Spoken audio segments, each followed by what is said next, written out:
Something is stealing money from you every single month, and the terrifying part is, it has your full permission. It's not your rent, it's not your student loans, it's not even inflation. It's a system you unknowingly agreed to, probably around the same time you got your first real raise, your first apartment upgrade, or your first taste of a lifestyle that felt like you'd finally made it. And by the end of this video, I will give you the exact strategy to identify that system, dismantle it, and redirect that money into something that actually builds your future. So stay with me because I'm going to walk you through every single step. My name is Liana, and before we dive in, I want to say something that most finance channels will never say to you: you are not bad with money. Seriously. The fact that you feel stuck, overwhelmed, or like your paycheck disappears before you even blink, that is not a character flaw. That is what happens when smart, capable people follow a set of unspoken rules that were designed to keep them spending, not saving. Rules like treat yourself, you earned it, and you only live once, and just get the slightly better apartment, the difference is only $200 a month. Rules that sound reasonable in isolation but add up to a financial trap that's incredibly hard to see from the inside.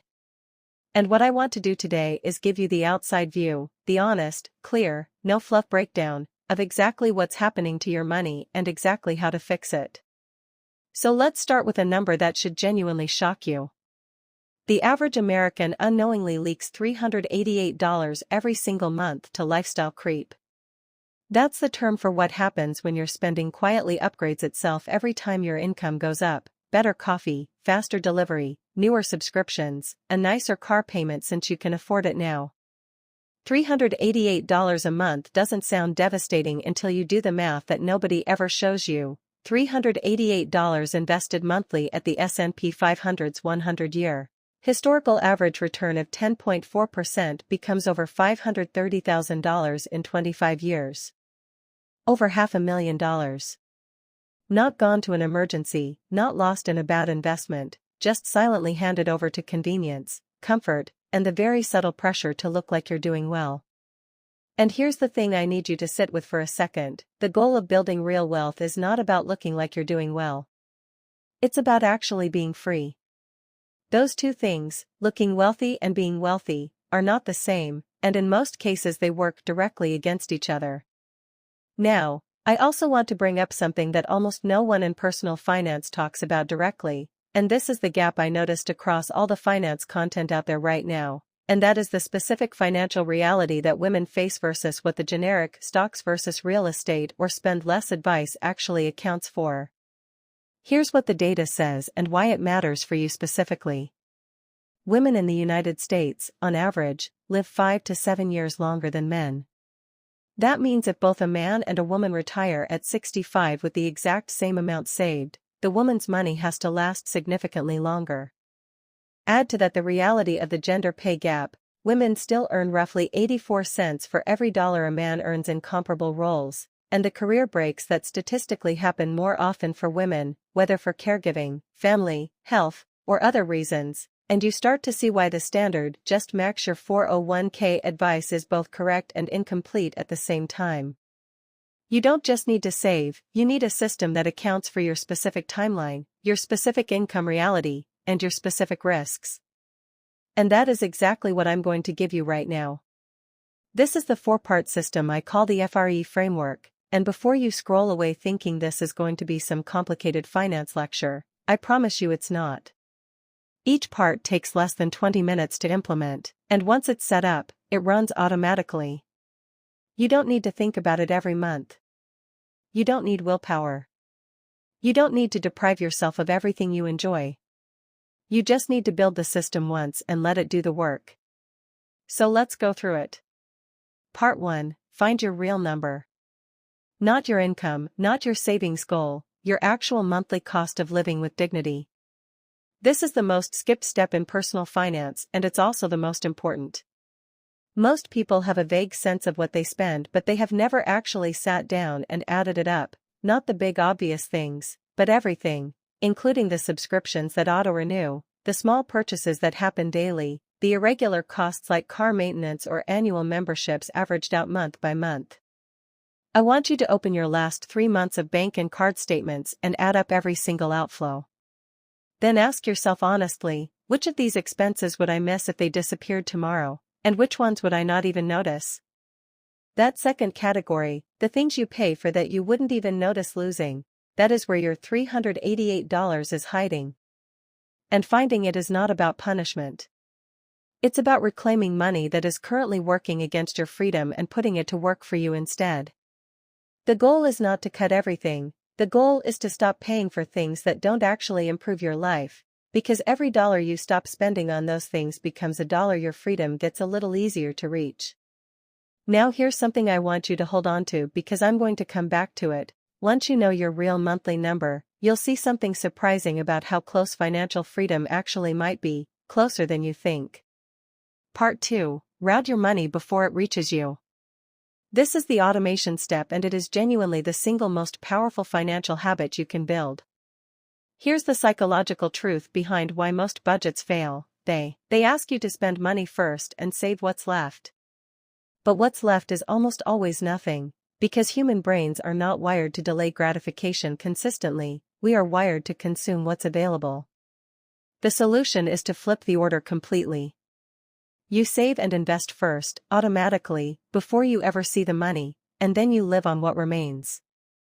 In practice, this looks like this: on payday, before anything else, an automatic transfer pulls a percentage of your income into 3 separate places: your emergency fund until it reaches 3 months of expenses, your retirement account or investment account, and a small sinking fund for irregular expenses like car repairs or medical costs.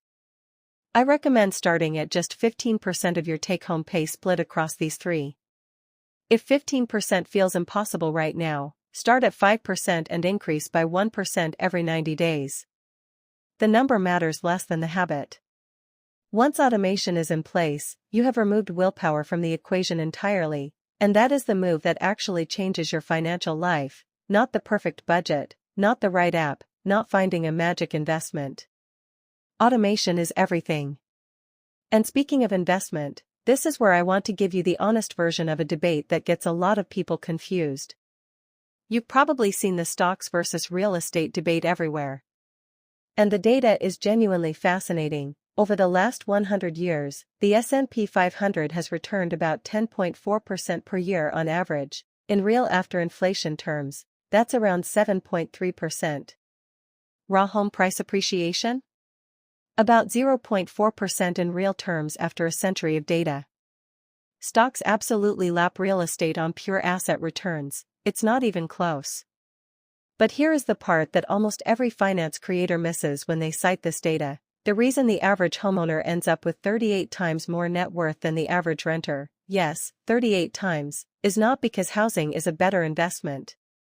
It's because a mortgage forces people to save every single month whether they feel like it or not, and the illiquidity of real estate stops them from panicking and pulling their money out when things get scary. In other words, real estate beats stocks for most people not because of the math, but because of human psychology. And that insight should completely change how you think about your own investment strategy. Because if you can build the automated system I just described, if you can remove the temptation to panic sell during market crashes by making your contributions automatic and making your goal long-term, then you get the best of both worlds, the superior returns of stocks with the behavioral protection that most people can only find in a mortgage. The key is not which asset you pick. The key is whether you have a system that protects you from your own most expensive emotional decisions. Part 3. Eliminate what I call the false floor. This is the sneaky financial trap that both the spending habits conversation and the investment conversation completely skip over, and it's the one that keeps people stuck longest. The false floor is the invisible minimum spending level your brain has decided is normal for you. It's the baseline that gets raised every time your income goes up and almost never comes back down even if your income does. And here's what makes it so dangerous: it doesn't feel like overspending. It feels like living. It feels like you. It feels like just the reasonable cost of your current lifestyle. But the false floor is actually a moving ceiling on your wealth, because every time it rises, it eats the room that your income growth was supposed to create for investing. And this is where I want to connect something that most people never link together: your physical possessions, and your financial freedom. Every single thing you own has an ongoing financial cost. Not just what you paid for it, but the space it takes, the insurance it might require, the maintenance it needs, the upgrade cycle it pulls you into. Simplifying what you own is not an aesthetic choice. It is a financial strategy. The goal is not to become a minimalist with a backpack and 3 shirts. That advice was designed for people whose lives look nothing like yours, but to stop paying the ongoing hidden tax on things that don't actually improve your life. Every item you stop maintaining, upgrading, or insuring is money that can go somewhere permanent instead. Lower your false floor, and you lower the price tag of your freedom. Part 4, Build the second layer. Stay with me here because this is the part almost nobody talks about, and it is the difference between being comfortable and being free. Once your automation is running, your false floor is visible and under control, and your emergency fund exists, the next move is to build a second income layer, not because your job isn't enough, but because having only one stream of income means your entire financial future is 100% dependent on one relationship, one employer, one industry not changing. And in 2026 that is simply too fragile a position to be in. Your second income layer does not need to be massive. It does not need to start making you rich next month. It needs to start existing. And it can start smaller than you think. This could mean a Roth IRA drip-fed every paycheck, a side skill monetized for even $200 a month, or a low-cost index framework. Simple in design, transformative in execution. So here is your pro tip, and this is the one I want you to write down because it will keep you going through every hard season of this journey. Schedule a money date with yourself once a month. Not a stressful budget review, a 20-minute intentional check-in where you look at just 3 numbers, your emergency fund balance, your investment balance, and your monthly leak total. 3 numbers, once a month. Because the reason most people quit their financial plan is not that it doesn't work, it's that they stop watching it work. And watching it work is what keeps you emotionally invested. Progress compounds your motivation just like time compounds your money. Now before I go, here's your action step for today, not tomorrow, not when you have more time. Today, pull up your last 90 days of spending, circle every subscription or recurring charge you haven't consciously thought about in the last 30 days, add those up, and that number you just found? That is your starting investment amount. That is the money that has been waiting for you. And if this video helped you see your finances even a little more clearly, please give it a like. It genuinely helps this channel reach more women who need to hear exactly this. I'm Liana, and I'll see you in the next one.